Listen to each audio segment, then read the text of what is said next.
I would like to welcome you to the church development presentation on urgent lessons from the from the International Catholic Stewardship Council and NACBA, which stands for the National Association of Church Business Administrators, which has now become the Church Network, which is an association of church professionals. And both of these groups, the International Catholic Stewardship Council and the Church Network, stewardship and church capital campaigns are an extremely important topic. So together, these groups represent 300,000 different churches. Isn't that a remarkable statistic?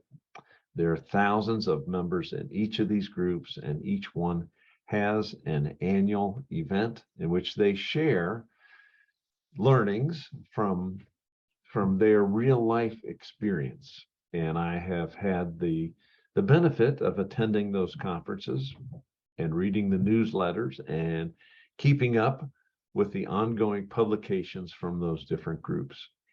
And I feel like church development can provide that resource to you for free through our monthly webinars.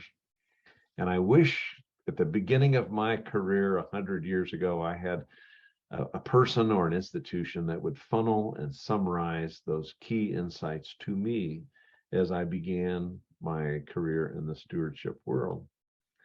I'm very, very committed to the world of stewardship and serving churches. This came from my personal experience. My first career, which lasted about 3 months, was working for the American Embassy in Kinshasa, Zaire. It was a replica, basically, of what my mother did in her first job out of college. She worked for the American Embassy in Reykjavik, Iceland. So I grew up thinking that was normal. So I began my career, and on a vacation week, I took a 5-day float trip down the Congo River, retracing the steps that Joseph Conrad wrote about in the novel, The Heart of Darkness. When I reached the mouth of the river, we pitched our tents, and I went for a walk to the north, not knowing I was entering Angola, a country that was in the midst of a civil war. I was mistaken for a Cuban mercenary, and I know you've got to suspend your disbelief and imagine me with dark brown hair, and I was very tan. I was mistaken for a mercenary. And these two gentlemen were going to kill me at the base of a cliff on the edge of the ocean. It was a beautiful sight. I have a picture of it up here in my home, and I look at that regularly, and I remember that moment. And the thing that stands out was that the prayer that came out of me is when the younger gentleman said to the older one, "We need to get on with our day," and he raised his rifle to shoot me. I shut my eyes and imagined that I was about to meet my maker. Now, out of a 22-year-old, you would expect a prayer that was like, "Let's make a deal. Dear God, if you get me out of this, I promise I will be good." But I don't know why the prayer that came out of me was, "Dear God, into your hands I commend my soul." And it was accepting my inevitable demise. And then one of two miracles happened. The first miracle was, as I shut my eyes and I could no longer hear the sound of the crashing ocean or smell the salt water or feel the warm sun on my back, I thought I was dead because I could not sense those things. When I opened my eyes back up, I was not dead, and their anger was gone. The man had lowered his weapon, and he said to me in French, he said, "Allez, va-t'en," which means shoot. And I thought, well, maybe he's saying that just so I run away and he can shoot me in the back and I'll fall in the ocean and never be heard from again. So it was a miracle. I did allez on out of there about as quickly as I could allez. And after sprinting away 100 yards and zigzagging and thinking they might shoot at me, I catch my breath and realize that was a miracle. And then the second miracle began, which I credit for the beginning of stewardship in my life. I realized I was in extra minutes. I was in overtime.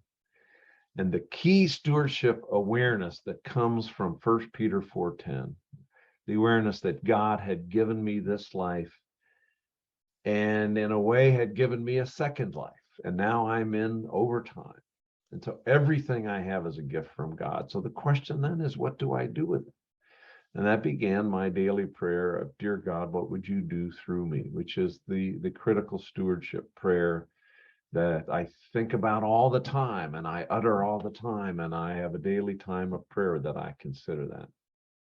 And I found a great kinship in the people of ICSC and NACBA. We're all kind of cut from the same cloth, discerning God's will in our life. So it's a great joy that I get to know those people. And they've all had their experience that draw them to the world of stewardship. So I welcome your questions. You can text me at this phone number down at the bottom, or you can raise your hand in the chat and type in your questions, and I will address those. And I'll send you a copy of this webinar when we're completed. Here's the agenda that we'll cover. The term best practices appear more now than I have ever seen them. And I think it is really to avoid disasters. It is very interesting listening to denominational leaders as they talk about stewardship. They bring up best practices, and the admonition to act like a professional.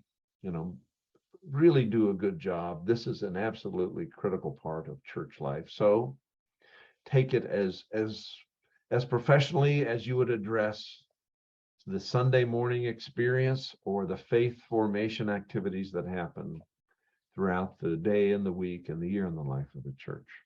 So we'll cover that first. Number two,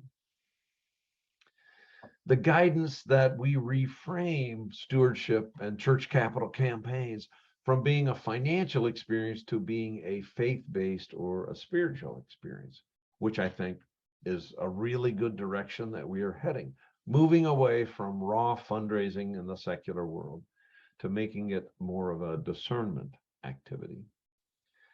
And the third, which I was quite surprised to discover, is the orientation towards avoiding disasters, which I heard about over and over again, not just at these conferences and in the publications, but in my own personal life. Last night, I was at a church at an event where one gentleman took the floor and he said, our previous capital campaign was a disaster. It was divisive. It was not a pastoral experience. The pressure that was exerted was not something that this church should ever do. And of course, my antennae were up and I was writing and I was listening and learning. So not just on this micro level do we need to be very sensitive right now in the life of the church to avoid disasters, but we need to really plan ahead and really think year round on how can we serve our church and make it a healthy experience for the individuals as well as the organization at large. So we've got an action-packed agenda. I will move very quickly, and I do welcome your input as we go. Now, just for background, Church Development was founded in 1992. We've raised hundreds of millions of dollars. Serving churches, we're very different from other capital campaign consultants. Of course, we're based in Scripture, but we also rely heavily on the 30 years of research that we have gathered. The ask is based in prayer and discernment and not pressure. Usually, weekly giving goes up for 3 years afterwards. We're with you to make sure that happens, and we also institute a planned giving program. This is our favorite scripture. It's a great prayer, and it's endorsed by the research in the secular world as well. It's a book called Flourish, which follows up on the work of Abraham Maslow and his self-actualization research. And high-achieving individuals have this mindset, which I think is, I love that when I have a scientific affirmation of what I believe to be a core spiritual principle. This is me. I've been doing this for more than 30 years and another 10 years in the secular world. I've written 4 books, among them The Stewardship System is my favorite, and I'd happily give that to you if you send me a note. And I've even had some of my academic research published. Now, the way we know this, everything I'm going to tell you, is we've tested this through our capital campaigns. And it's summarized in the Stewardship System book. Now, item number 4, I'm a big fan of the person who got the Nobel Prize in behavioral economics. What can we learn from the secular world that helps us in the nonprofit and church sector? I think that's very important. I'm a member and active in all these different organizations. So I'm constantly gathering data from the corporate world, the academic world, and others in the nonprofit and church world to share with the organizations and churches that we serve. So let's dive in. The first thing I heard from NACBA and ICSC was there is such a thing as best practices. Now, I'm a big fan of this researcher out of Villanova, wrote a book, Best Practices in Parish Stewardship. And this is born from an assessment of the stewardship activities in 30,000 different churches. So sample size is pretty big. And I can summarize those best practices as taking an organized approach. And you will not believe this, but half of all churches do not have an annual stewardship campaign. Now, in the book, Giving Matters, the authors, also researchers, discovered that this is not a surprise. Those that do have an annual stewardship campaign raise more money, believe it or not. Isn't that shocking? So if you take an organized approach and understand that you will have an annual stewardship campaign, then the next logical thing is who will be in charge of it. Believe it or not, most churches don't have a committee. And if they do have a committee, it is usually the finance committee that takes 1 month to be the stewardship committee as well. And in my study and understanding of brain function, those are 2 different ways of looking at the world. The accountants on the finance committee are very important, and they are good stewards, and their orientation is to not spend money. So we want to run a tight ship, and they are good stewards. Now, unfortunately, their reserved approach might restrict any investment into stewardship. Now, there is, I discovered, an industry norm for success, and that number is 2%. So please spend 2% of your budget on stewardship activity. Gosh, that seems like a modest amount, does it not? You could flip it around and look at it as a return on investment. Investing $1 to raise 50 seems like a magnificent, absolutely startling level of prosperity. Now, the 10% represents what does a church capital campaign return on investment look like? So in your annual giving, you spend 1 and raise 50. In a capital campaign, you spend $1 to raise $10. That's a wonderful business to be in.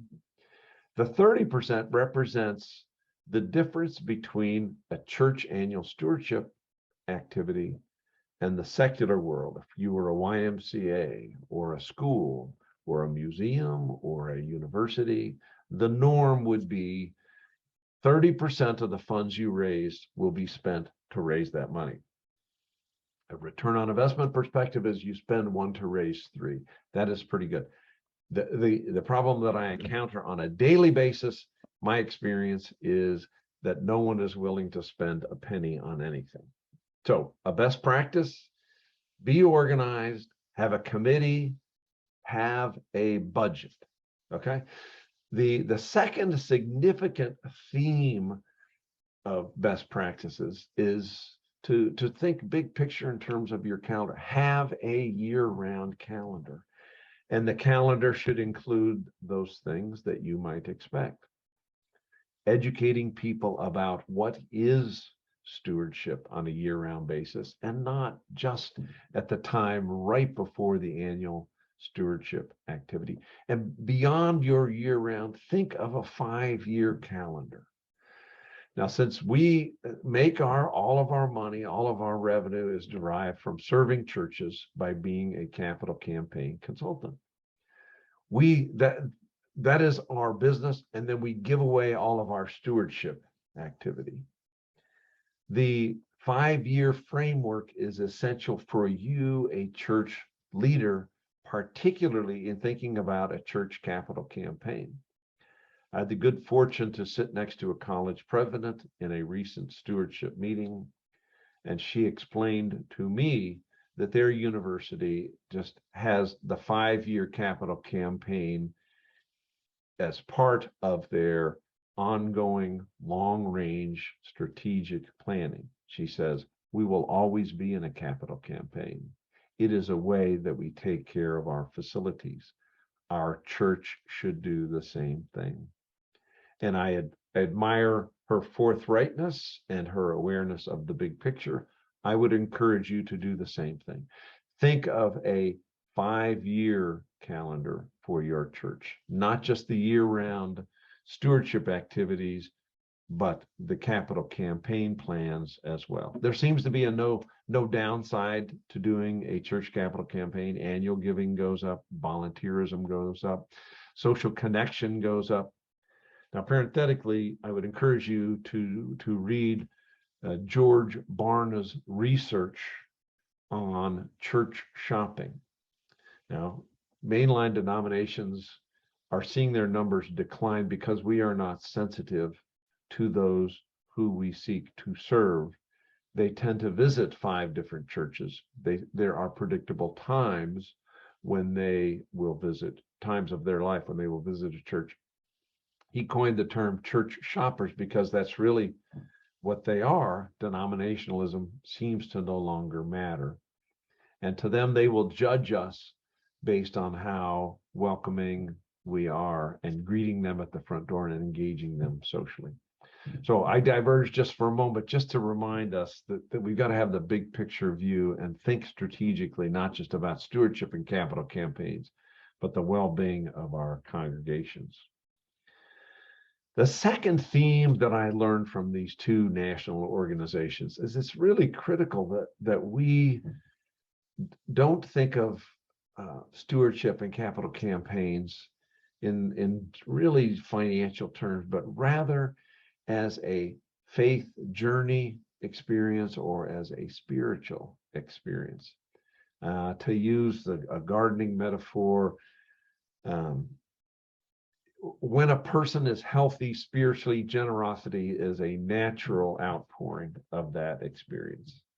And I remember reading that long ago, and the quote was by Carl Menninger, who founded a mental health institution in Topeka, Kansas, that developed a worldwide reputation.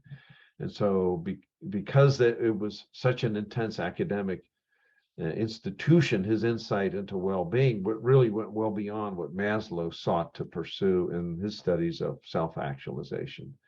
And I think that we can play a really important role in people's spiritual lives if we set the giving decision in the context of their faith journey. Now, to do that, we have to do you see on your agenda right there in front of you, and we have to engage people in decisions, we have to engage them socially, and we have to engage them as volunteers. Now, I learned that we can measure the outcome of generosity. For instance, if I take that third criteria, volunteering, the Fidelity Fund underwrote a study about 10 years ago that has now entered the mainstream. It's a relationship between volunteering and generosity. One of the things they discovered that if somebody is active in as a volunteer, their giving is 11 times greater than if they were just a spectator. So for those of us who are concerned about stewardship and church capital campaigns, what then do? We must facilitate volunteer opportunities because we want that generosity to come pouring forth. Now, the involvement in decision making I found to be quite interesting because it's such a paradigm shift. A stewardship and a capital campaign experience should involve people in making decisions about what we're going to raise money for. Now, this case study on your right there, Prince of Peace, and the pastor was just a very gentle, soft-spoken, brilliant person. And he designed their capital campaign experience to engage people through a series of town hall meetings over the course of many months, even year, to participate in the visioning for the parish. What is the big picture, long range plan that we have as a parish? And bought everybody food. It was no charge. Come downstairs after church. They had the events in the evenings and the weekends. There was lots of input, and there were surveys all the way through the design of the facility and the prioritization of ministries. So by the end, people were aware that the church was fulfilling their personal priorities. So they owned it. It was incredibly important. They owned it. So the decision to give was just, obviously, we're going to invest in this because this was my idea. Now, that middle one we haven't talked about, social, in the book Influence by a researcher named Caldini, he identifies one of his 6 factors as social proof. So we who seek to serve the church want to have a widespread level of social involvement so that other people can see there is widespread involvement. We're all in this together. And if everybody is in this together, it's not just one person making decisions for all of us, but if we're all in this together and it is consensus based, then we are on the right path. So please do these 3 things: engage people in decisions, connect them socially, facilitate their volunteering. This has got to precede B, the time and method of prayerful discernment. So in a way, we could look at brain research and we could say the left brain needs must be met before they can shift over to that prayer and discernment side of their brain. So let's be a little bit linear for a moment and plan out in advance how we're going to engage them in decisions, social connections, and volunteering before we say, okay, now it's time for prayer and discernment on how you might participate in supporting the parish financially in the year ahead. So it's great to have a prayer guide. It is great to have a prayer team. It is great to have a campaign prayer, but it all is going to rotate around 1 Peter 4:10, where each individual is expected to pray and discern their way through their decision making. It's not complex. It's not time consuming. It just takes a little bit of planning. Now, if you'd like to see a prayer guide, send me an email. I'll send you back our standard template, which you can use to modify to fit your church very quickly and very easily.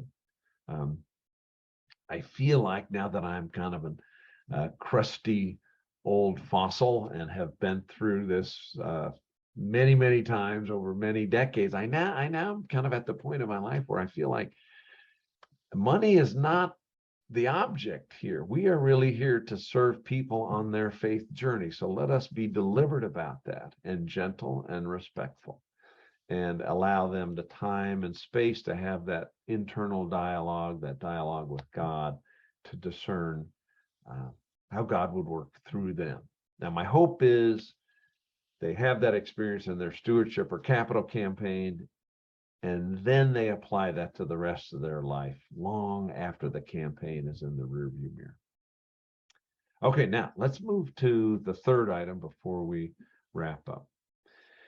And I want to pause for a moment. I've just got a reminder from one of my coworkers.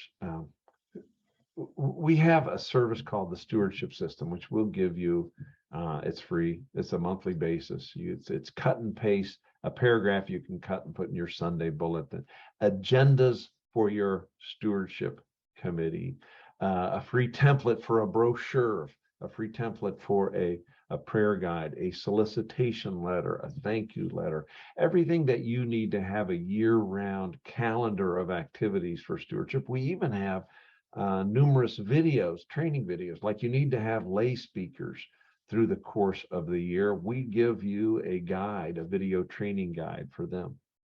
So we provide all of that, and it's no cost. Send me an email and I will sign you up. Okay, and I appreciate any more reminders from my coworkers. Okay, before we wrap up, let's move on to our 3rd subject. And I'm now, I've become really sensitive to the idea of avoiding a disaster. And maybe it's because the church is getting and has been receiving pretty rough press in the media from all corners. So stewardship and church capital campaigns can cause disasters. The meeting I referenced just a moment ago that I was in last night, where a parishioner stood up and said the previous capital campaign was not a pastoral experience. The high level of pressure that was exerted was just wildly inappropriate for a church capital campaign. And I actually remember it because our accountant attended there during that capital campaign 5 years ago. She brought in her letter that was addressed to her and her husband, and it basically said, we expect you to give this amount of money. The pledge card's filled in, just sign it and bring it in. And she slammed it down on my desk and she said, this is obscene. This is horrible.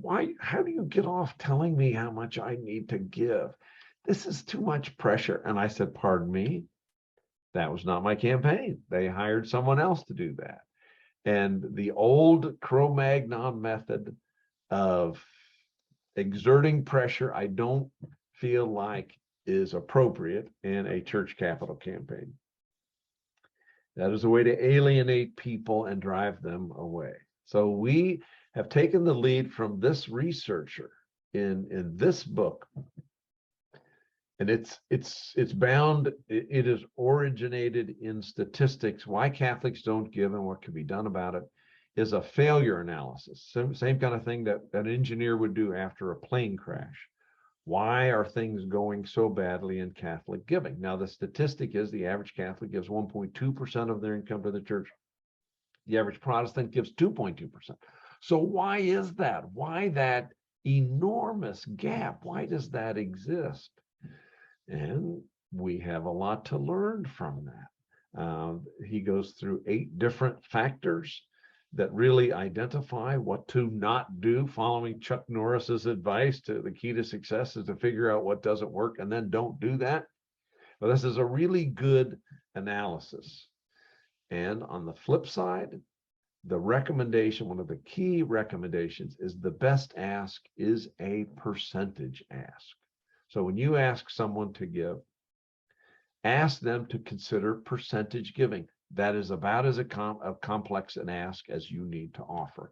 Select a percentage of your income that is right for you to give.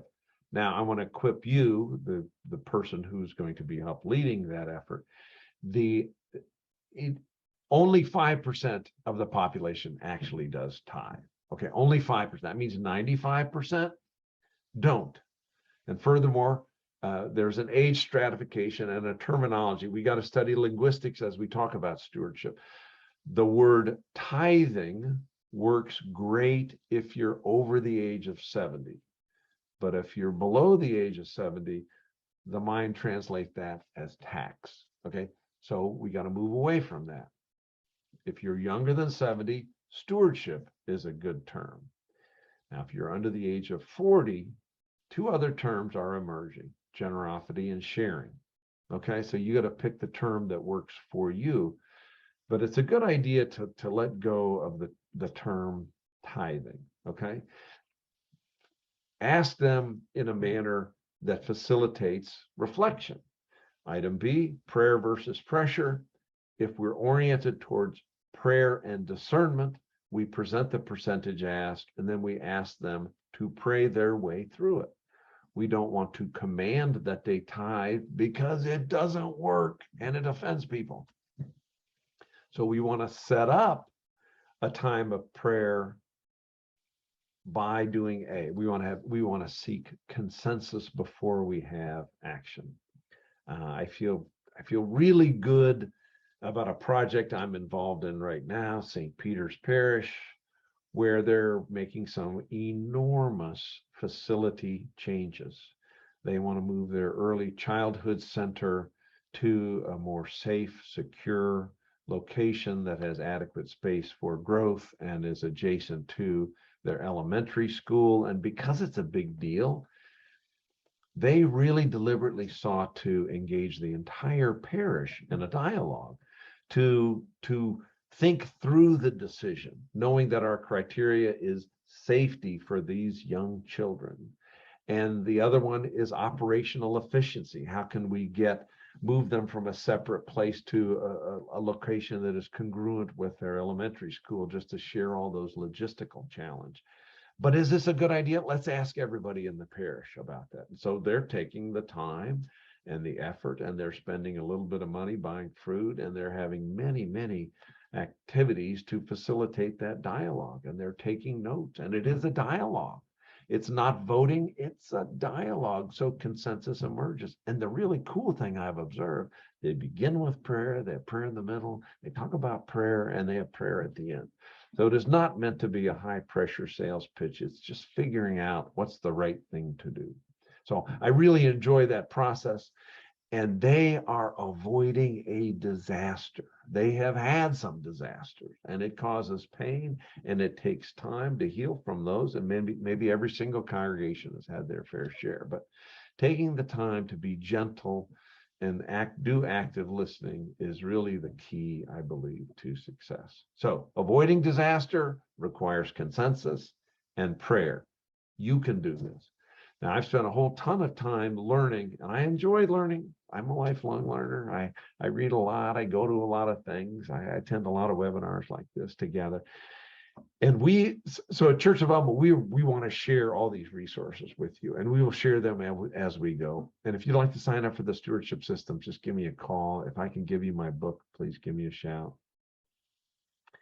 In summary, there are best practices. Be organized, have somebody in charge, think about year-round and maybe even 5 years. Number 2, make it a faith-based spiritual experience, set in the context of a journey rather than we just need money. It's not just fundraising. It is really both a communal activity that's engaging in decisions, socially connecting, volunteering. That's all about the community, which is now, that's the reason people join churches. It's a communal activity, and B, it is an internal activity. There should be a time and a way of prayerful discernment. But please be cognizant that our field of stewardship and church capital campaigns, there are some minds. It is a minefield. It could be a disaster. So be sensitive, take it slow, work on consensus before you leap into action, and focus on prayer and discernment above pressure. Okay, now, as a bonus, another surprising trend that I learned from both of these different groups is there's really a strong emerging sense of urgency to really institute a deliberate planned giving program. I'm a fan of this person, Russell James, who is a nerd, maybe even more of a nerd than I am, who takes MRI images of people as he discusses their gifts through their estate. Isn't that fantastic? So I wrote a book on the subject. I will send it to you for free, How to Start a Planned Giving Program in Your Church. I did this because I failed for 20 years and I discovered one thing that works, and now I want to sing it from the mountaintops. Now I'm going to put on my glasses, and we have a question that arose. What is my email address? Gosh, that's an easy one. Dennis, D-E-N-I-S. There's one N in Dennis. I tease my mom. I said, why one N in Dennis, Mom? Is it a money-saving thing? The ink on the second N? So Dennis, D-E-N-I-S, at church-development.com. Send me an email. I'll send you the planned giving book. But now my obsession is becoming a industry-wide obsession, and there is about to be a wealth transfer of trillions of dollars from my parents' generation to my generation. And many of those were faithful churchgoers, and they are definitely open to making a bequest. Now, I've experienced this personally. The last 2 feasibility studies I conducted. One had 30% of the congregants said, yes, we will include this church in their estate plans. And the other one was 34%. So these numbers are just off the chart because the industry norm is 3%. So it's astonishing that we have such a high level of embrace. So that's another. So if you can cover the first three topics, this is a bonus. Do this afterwards. Now, beyond that, to help you, I have another bonus. I have professional relationships that are not financial. It's just people that I really like that are in the business of serving churches. I have a visioning facilitator. If you need to build consensus in your church, I can refer a person or two to you that you can interview and perhaps engage them. They all have 20 years of experience, each of these four categories, and they will talk to you for free. They'll give you a half an hour of their time just to share with you how to proceed. Now, if you can't have 8 hours of their time, you got to pay them something, but they're certainly busy with you for free. I also have a wonderful architect who's been part of building many, many churches and can help you with facilities cost estimates at the drop of a hat. They're all going to be ballpark, and unfortunately, all those costs are going up right now. Sorry to report. I have a church loan expert who can tell you in a heartbeat what their parameters are, and you know they're professional because they don't want to lose money. They will tell you what the industry norms are and what you need to do to prepare for that. And I'm the campaign consultant. I can give you my time free, as if there's anything I can do for you. All right, so that's me. That's my phone number. That's my email address. This is my whole life, and I enjoy it. It's a lot of fun. It's how I met my wife. I'll tell you. Okay, I'll wrap up how I met my wife. I bought a T-shirt from her at a charity event, and then 3 days later, I was in the office of her boss, a pastor, and he's taking me on a tour, and she comes around the corner with herding a bunch of first graders, and the pastor introduces us. I'll be darned. And then I bump into her once a week, and I ask my mom about it. I say, Mom, I keep bumping into this beautiful woman at this church, and do you think it's the hand of God pushing us together? My mom says, no, she's probably a stalker. I say, I don't think so, Mom. It took me 9 months to ask her out, but finally I asked her out, and we were dating, and then she introduces me to her brother, and her brother says, actually, I remember you from when we were kids. I said, excuse me? He said, yeah, didn't you go to Ward Parkway Pool? I said, yes, I did. He said, did you jump off the high dive all the time? I said, that's all I did my whole childhood.